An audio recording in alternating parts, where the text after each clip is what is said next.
We're here with Ty. Matt, George, we'll start with you. Hey Ty, how are you? I'm good, my man. How you doing? Oh, well, my friend. Wanted to ask you about the fact that opponents are shooting about 65% at the rim against you guys so far this season, and people might look at that and go, "Well, that's the interior defense. The big men have got to be better there." But from a guard perspective on the perimeter, how does better perimeter defense affect that? What can you and the guards do to help relieve some of that pressure at the rim? We just got to be better. We know we got to be better. It's the NBA, so guys make a lot of tough shots, but we got to do a better job of making them miss and making them take tough shots. I feel like we've talked about guys being comfortable, and I feel like teams for the last however many games, 10 games. I mean, it's been a while that teams have just been kind of comfortable on the offensive side of the ball. So we know we got to get better. It's something that we talk about internally, and it comes with a long NBA season, lulls like this. But we gotta get back to what we were doing at the start of the year, and throughout the preseason of just defending for 48 minutes a game, and just gotta do a better job of bringing that defensive intensity earlier in the game. I felt like our second unit. We last game against New Orleans, we could have been a lot better. We let New Orleans come out against our second unit, and really going like they got up big on us. That's what really gave them the big lead. So we got to do a better job of when everything's not going right, just keeping the flow and bringing energy. I always talk to you guys about our second unit and myself doing a great job of bringing energy, and we got to do a better job of that. James Ham. Hey Tyrese, it seems like you're having to make adjustments to the adjustments the other teams are making to you. Do you get that you're at a point where teams are starting to game plan a little bit more for you, and now you have to figure out what the next move is for yourself? Yeah, I mean the NBA is chess. Basketball is chess at the end of the day. So, these are the best players in the world and the best coaches in the world. So, they got a lot of different schemes. Teams are throwing different things at me. I just got to do a better job and do a better job of having a counteraction for it. I've watched a lot of film over the last two games. The last two games have, probably been the worst two games of the year for me so far. So, just watching the last two games, looking at schemes and things. And, I think I'll be a lot better as time goes on. And, it just happens. I think, missing shots is one thing, but making the wrong reads is another. And I feel like I've been doing that. So, just want to get better. And if I'm going to make mistakes, I would rather than be aggressive mistakes than just bad turnovers and things like that. And I want to ask you about Darren too. Darren had, his best game probably of his career in the last outing. Can you take away something from watching the way that he was so engaged on both ends of the court? And I mean, I know you've seen him have good games before. You've seen footage of him, but to watch it like live and see the amount of force and energy he played with, can you take something from that yourself? Yeah, I mean, Darren was amazing. Like you said, I mean, probably the best game of his career, but, the best game that I've seen him play so far, locked in on both sides of the ball and really taking over when he needed to at all times. So, like I always say, he's the engine that runs this team. He's our guy. So, he's playing really well right now. And we just got to do a better job of, playing well when he's off the court and just giving him help. I mean, Darren's doing a lot of good things on both sides of the ball. So, we just got to follow his lead and do the right thing. So, I mean, what I'm saying is Darren does, a really good job getting to the free throw line, getting his rhythm going. Something that I, paid a lot of attention to. I ask him a lot of questions. It's something that we've talked about since I got here, just how he does that at a high level. So, I definitely pay attention to everything that he does. So, I'm really excited that he's playing well. Now we all got to kind of follow that lead and get back on track. Marshall Harris. Hey, Tyrese, probably while you were at practice, just want to let you know, NBA Commissioner Adam Silver is saying that the league's been in discussion with players receiving COVID-19 vaccines to educate and influence the public regarding the safety and effectiveness. He said that several public health officials kind of operating on a state by state right now suggested there would be a real public health benefit to getting some very high-profile African Americans vaccinated to demonstrate the larger community that it's safe and effective. I just want to know your thoughts on what he had to say and if that is something that you would be okay with.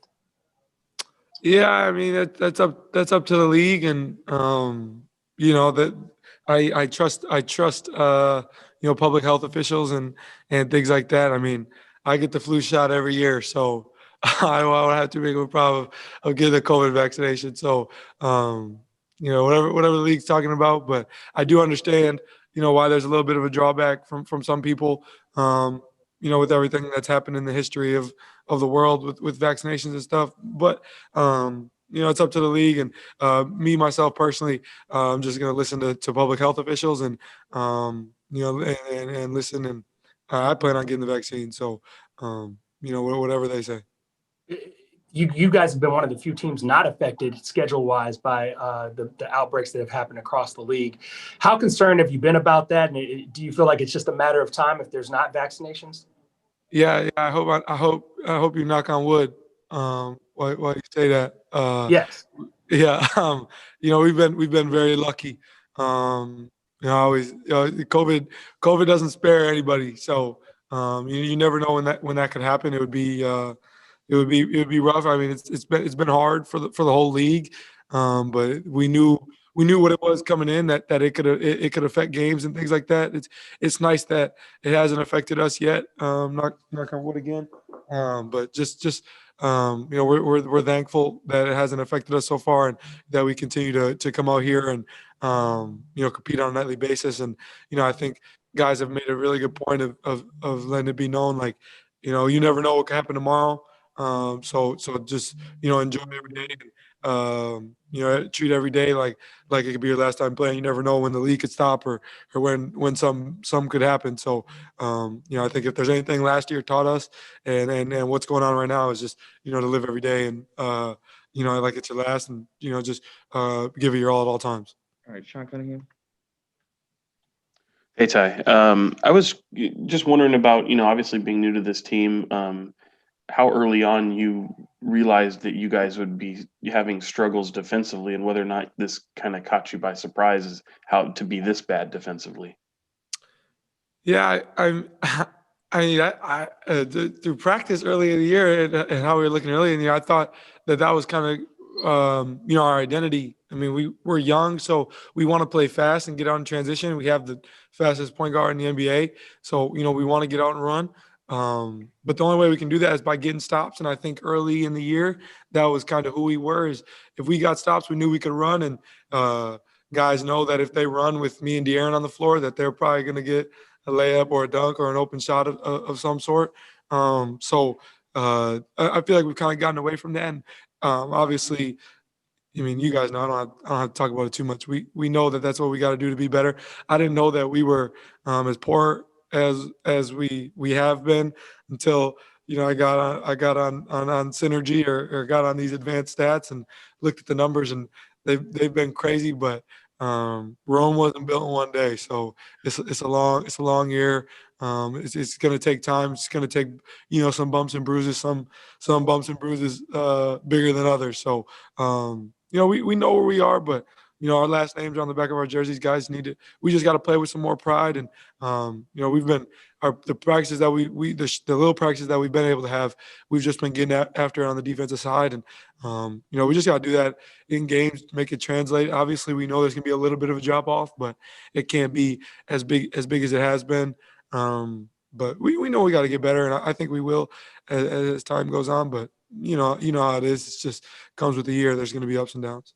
And then being as, you've obviously been outspoken on things that pertain to this country and things going on in the country. I was just wondering how in tune, I know you play tomorrow, but how much you'll be looking forward to Inauguration Day tomorrow. Will you be checking that out at all? Big day. It's a big day.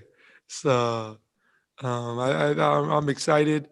But at the same time, I hope that there's not complacency throughout the country in the sense of just because, Biden is becoming president, which is exciting. I still think that we have to stay on top of him to, ask for what we need as a country and not be complacent by any means. I mean, it's good to have jump out of office. But at the same time, there's other things to be done. I mean, just because he's out of office doesn't mean that everything that's been going on in the Capitol and those hate groups are just going to disappear. They're still here. So hopefully, us as a country that we approach that the right way and understand that's still out there. And it's going to be an exciting day, though. It's historic. There's not only a woman coming in to be the vice president, but an African American woman, and I think that's really exciting. And I just looked at my phone and I had a post from like 2016 when Obama went out of office, and just thanking him because he just kind of gave as an 8-year-old, to see an African American be the president of the United States was amazing for me. So I hope there are little girls and little kids out there who see Vice President Harris come into office, and that gives them hope and gives them the power to know that they can do anything in the world. So it's going to be an exciting time, and there's still a lot to be done. All right, guys, this is my fault. Just so everybody knows, I was hoping to give everybody backups, follow-up questions, but we're running a little late on time.